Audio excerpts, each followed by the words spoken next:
Exode, chapitre 25. L'Éternel dit à Moïse : ordonne aux Israélites de m'apporter une offrande. Vous la recevrez pour moi de tout homme qui la fera de bon cœur. Voici ce que vous recevrez d'eux en offrande : de l'or, de l'argent et du bronze, des étoffes teintes en bleu, en pourpre, en cramoisi, du fin lin et du poil de chèvre, des peaux de bélier teintes en rouge et des peaux de dauphin, du bois d'acacia, de l'huile pour le chandelier, des aromates pour l'huile d'onction et pour le parfum odoriférant, des pierres d'onyx et d'autres pierres pour la garniture de l'éphod et du pectoral. Ils me feront un sanctuaire, et j'habiterai au milieu d'eux. Vous ferez ce tabernacle et tous ses ustensiles d'après le modèle que je vais te montrer. Ils feront un coffre en bois d'acacia. Sa longueur sera de 125 cm, sa largeur et sa hauteur de 75 cm. Tu le couvriras d'or pur, à l'intérieur et à l'extérieur, et tu lui feras une bordure d'or tout autour. Tu fonderas pour lui 4 anneaux en or, et tu les mettras à ses 4 coins, 2 d'un côté et 2 de l'autre. Tu feras des barres en bois d'acacia, que tu couvriras d'or. Tu passeras les barres dans les anneaux sur les côtés du coffre, pour qu'elles servent à son transport. Les barres resteront dans les anneaux du coffre et n'en seront pas retirées. Tu mettras dans cette arche le témoignage que je te donnerai. Tu feras un couvercle en or pur. Sa longueur sera de 125 cm et sa largeur de 75 cm. Tu feras 2 chérubins en or battu, aux 2 extrémités de ce propitiatoire. Fais un chérubin à l'une des extrémités et un chérubin à l'autre extrémité. Vous les ferez sortir du propitiatoire à ces 2 extrémités.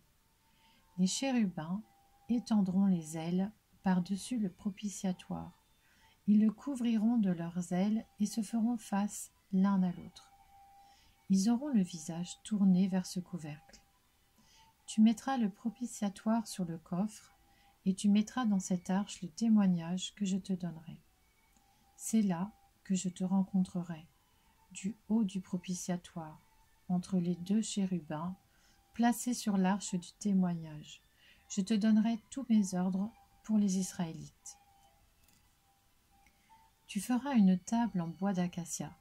Sa longueur sera d'1 mètre, sa largeur de 50 cm et sa hauteur de 75 cm. Tu la couvriras d'or pur et tu lui feras une bordure d'or tout autour.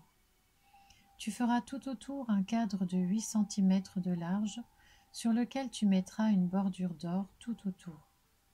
Tu feras 4 anneaux en or pour la table et tu les mettras aux 4 coins, à ses 4 pieds. Les anneaux seront situés près du cadre et recevront les barres destinées au transport de la table. Tu feras ces barres en bois d'acacia et tu les couvriras d'or. Elles serviront à porter la table. Tu feras ses plats, ses coupes, ses gobelets et ses tasses destinés aux offrandes de produits liquides. Tu les feras en or pur.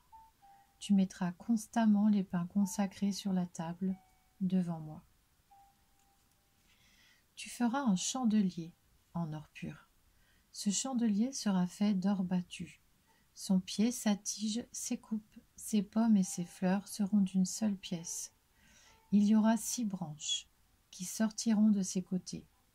3 branches du chandelier de l'un des côtés et 3 de l'autre. Il y aura sur une branche 3 coupes en forme d'amande avec pommes et fleurs, et sur une autre branche 3 coupes en forme d'amande avec pommes et fleurs. Il en ira de même pour les 6 branches sortant du chandelier. Sur la tige du chandelier seront fixées 4 coupes en forme d'amande, avec leurs pommes et leurs fleurs. Il y aura une pomme sous 2 des branches qui sortent de la tige du chandelier, une pomme sous 2 autres branches et une pomme sous 2 autres branches. Il en ira de même pour les 6 branches sortant du chandelier. Les pommes et les branches du chandelier seront d'une seule pièce. Il sera tout entier en or battu, en or pur. Tu feras ces 7 lampes. Elles seront placées sur le chandelier de manière à éclairer en face. Ces mouchettes et ces vases à cendre seront en or pur. On emploiera 30 kilos d'or pur pour faire le chandelier avec tous ces ustensiles. Regarde et fais tout d'après le modèle qui t'est montré sur la montagne.